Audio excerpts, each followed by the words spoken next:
اللہ کو جن لوگوں نے دیکھا ہے وہ تابعین کہلائے ہیں، جیسے حضرت امام اعظم ابو حنیفہ رضی اللہ تعالی۔ امام اعظم ابو حنیفہ ہم سب جن کی اقتداء میں نماز پڑھتے ہیں اور جن کے ہم مقلد ہیں، ان کا نام لیا جا رہا ہے۔ حضرت امام اعظم ابو حنیفہ کا صحیح نام نعمان بن ثابت رضی اللہ تعالی۔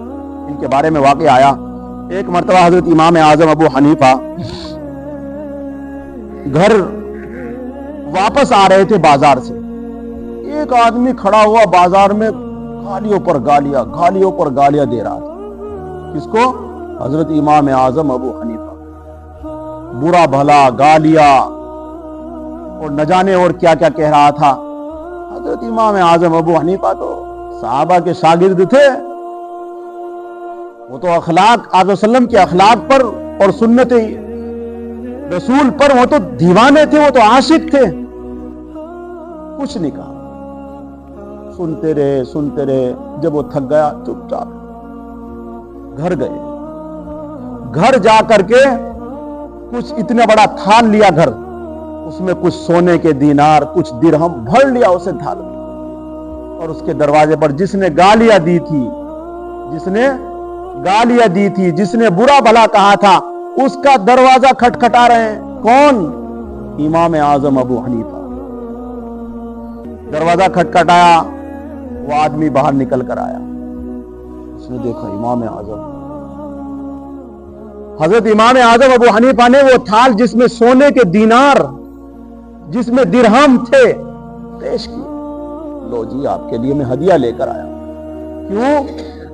اس لیے لایا ہوں کہ آپ نے مجھے اپنی نیکیاں، اتنی قیمتی چیز تو نے مجھے دی، میں تجھے دنیا کی چیز نہ دوں۔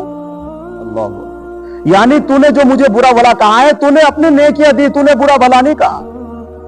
اس نیکیوں کا میں احسان کرنا چاہتا ہوں، اتنی بڑی دولت تو نے مجھے ہدیہ کی، پیش کیے، میری طرف سے بھی یہ چھوٹا سا ہدیہ پیش کیا، قبول کر لیجیے۔ اللہ، یہ تھے وہ اخلاق۔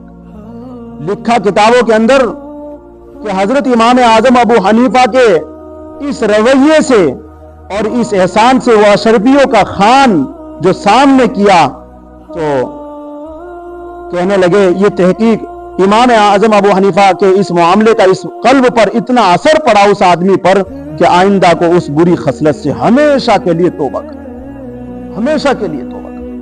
اگر امام اعظم بھی آنکھ کاٹ دیتے اس کی طرف، وہ کبھی مان سکتا تھا؟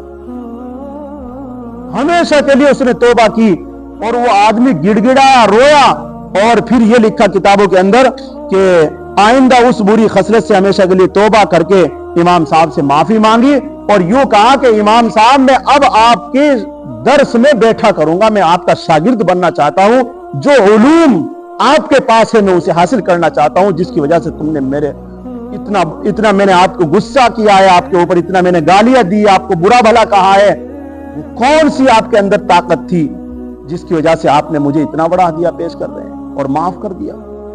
میں اس علوم کو حاصل کرنا چاہتا ہوں۔ اللہ اکبر۔ میرے بھائیوں، یہ تھے وہ اخلاق۔ اس کو قرآن کہہ رہا ہے متقین کی صفات یہ ہے۔ آج کہاں گئے متقین؟